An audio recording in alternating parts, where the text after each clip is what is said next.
Ils ne se touchent pas encore, mais tout a déjà commencé. Et s'il suffisait d'un regard pour allumer un feu silencieux?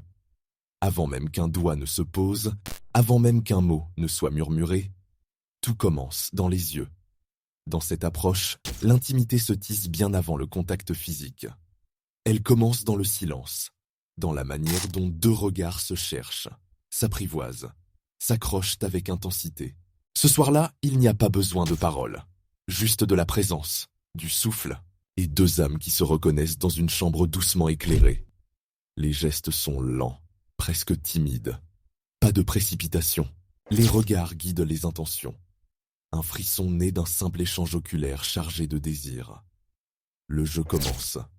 Elle s'approche, effleure son bras du bout des doigts, mais garde ses yeux rivés aux siens. Il sourit, devine ses intentions, recule légèrement, la provoque sans un mot. Le désir monte. Chaque action est une réponse à ce que disent les yeux. Elle déboutonne sa chemise lentement en le fixant. Il retient son souffle. L'air semble électrique. Puis il fait un pas vers elle, la frôle à peine. Toujours sans la toucher, il fait le tour de son corps, se contentant de la regarder comme si elle était une œuvre rare, sacrée. Elle ferme les yeux une seconde, submergée par cette tension exquise. Les préliminaires ici sont mentaux, émotionnels, presque spirituels. Ce n'est que lorsqu'ils sont au bord de l'explosion qu'il la prend par la main et l'allonge doucement. Les baisers commencent enfin, d'abord sur le front, la nuque, les épaules. L'acte devient une conséquence naturelle de ce crescendo de regards, de silence, de promesses muettes.